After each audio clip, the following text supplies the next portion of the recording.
Strikers Pamilya.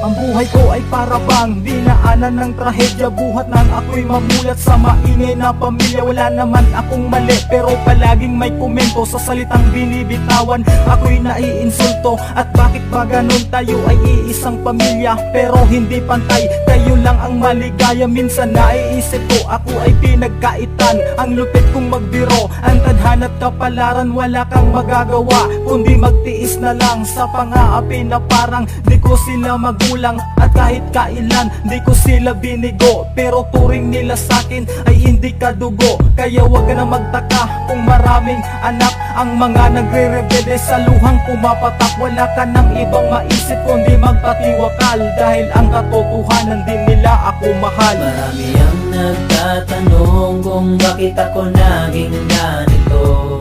Lagi na lang nag-iisa at para bang pasan ko ang mundo. At bakit laging sinasaktan ako?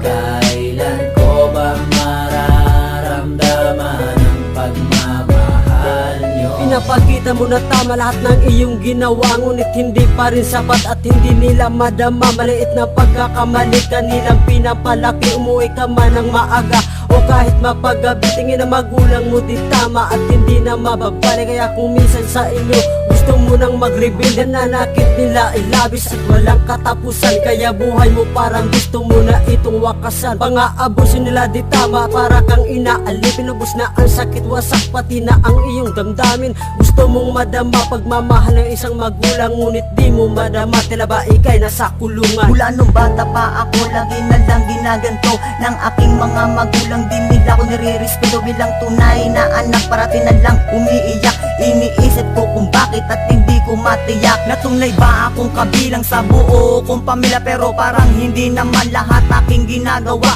para lamang sa kanila. Tinungtong ko na magtrabaho kahit wala sa tamang edad. Pasang-pasang ko na ito. May maibigay lang na pera, pagkain at ano pa. Masiyahan lang sila sang kontento na at masaya. Yun lang ang aking hiling, balang araw ay tuparin. Hindi ako susuko dahil kayo'y magulang ko pa rin. Marami ang nagtatanong kung bakit ako naging ganito.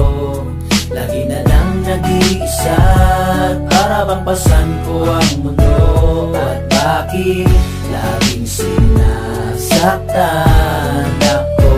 Kailan ko ba mararamdaman ang pagmamahal nyo? Pagmamaltrato araw-araw, mata lang ang walang latay. Mas masakit pa dun sa kamay ng sariling tatay at nanay. Sana'y away madama nyo sa'kin, luha ko ay pinatulo mo sa halip na patirin. Manhid na sa suntok, sumbat palo at tadyak ni minsan parang di man lamang itinuring na anak. Sana di na lang binuhay at pinahid na sa kumot, para di na maranasan buhay na masalimuot. Bilang magulang mahalin ako ang iyong misyon, ngunit mali naging aksyon. Daig gampon, bakit ganon? Gustuhin ko man tumakas na at mag-al sa balutan, ngunit mahal ko kayo kaya di ko maiwanan. Bakit ganito? Tanong ko lang sa aking sarili. Ano ba ang dahilan kung bakit ako muntik magpariwara? Halos sinusunod ko ang lahat ng mga payo nyo. Naging mabuti naman akong anak para sa inyo. Masakit ang loob ko sa mga ipinadama. Ramdam ko naging physical pero hindi ko magawa sa aking ama ang pagbuhatan ng kamay o kamao. Naisip ko ayoko pagkat kayo'y aking kadugo. Magtitiis na lang ako hanggang kayo ay tumanda. Humina ang buong katawan, aalagaan kita. Pinalaki nyo man ako na may pasakit na dala. Di kita kayang gantihan pagkat ikaw ang aking ama. Marami ang nagtatanong kung bakit ako naging ganito. Lagi na lang nag-iisa at para bang pasan ko ang mundo. At bakit